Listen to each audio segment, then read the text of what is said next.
ഗസയിൽ ഇസ്രായേൽ നടത്തുന്ന വംശഹത്യക്കെതിരെ ഫലസ്തീനികൾക്ക് വേണ്ടി കോഴിക്കോട് കടപ്പുറത്ത് ഐക്യദാർഢ്യവും പ്രാർത്ഥനാരാവും സംഘടിപ്പിച്ച് സോളിഡാരിറ്റി. പ്രതിഷേധവും പ്രാർത്ഥനയുമായി ഗസക്കൊപ്പം എഴുത്തുകാരും ആക്ടിവിസ്റ്റുകളും രാഷ്ട്രീയ സാമൂഹിക രംഗത്തെ പ്രമുഖരും അണിചേർന്നു. ഫലസ്തീൻ ഐക്യദാർഢ്യ മുദ്രാവാക്യങ്ങളും പ്രാർത്ഥനയുടെ കരങ്ങളും നീട്ടി അവർ പ്രതിഷേധത്തിൽ പങ്കുചേർന്നു. ഫലസ്തീൻ ഐക്യദാർഢ്യ പ്രാർത്ഥനാ രാവിൻ്റെ ഉദ്ഘാടനം ജമാഅത്തെ ഇസ്ലാമി അമീർ പി മുജീബുർ റഹ്മാൻ നിർവഹിച്ചു. ഗസയിലെ വംശഹത്യ ലോകത്ത് നടക്കുന്ന വംശഹത്യകളിൽ ഏറ്റവും ക്രൂരവും പൈശാചികവുമാണ്. ഇതിനെതിരെയുള്ള പ്രതിഷേധം ഗസയ്ക്ക് വേണ്ടി മാത്രമുള്ളതല്ല, ചെറുത്ത് നിൽക്കുന്നവർക്ക് ഐക്യദാർഢ്യവും ഇസ്രായേലിനെതിരെയുള്ള ശക്തമായ പ്രതിഷേധവും മനുഷ്യാവകാശത്തിൻ്റെയും മാനവികതയുടെയും ഭാഗമായി ഉയർത്തിപ്പിടിക്കണമെന്ന് അമീർ ഉണർത്തി.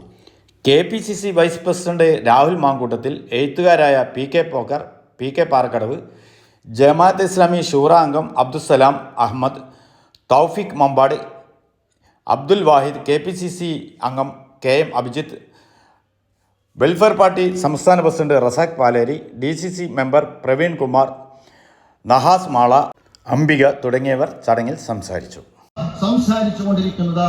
അതുപോലെ തന്നെ മിസ്റ്റർ നെതന്യാഹു, അദ്ദേഹത്തിനും ഇത് സാധ്യമല്ല.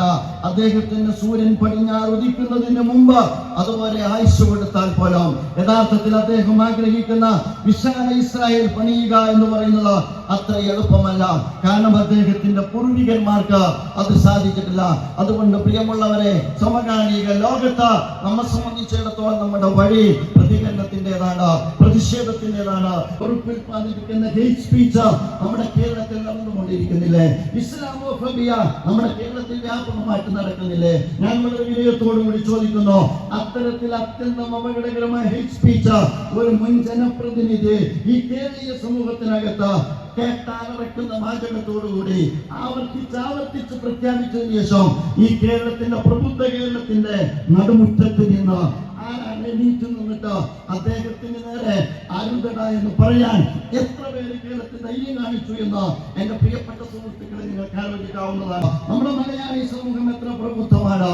പക്ഷേ ഈ പ്രബുദ്ധ സമൂഹത്തിനകത്ത് ഈ ഹത്യക്കെതിരെ എത്രയേറെ പ്രതികരണമാണ് ഉയർന്നു വന്നത് എന്ന് നിങ്ങൾ ആലോചിച്ചു നോക്കാം.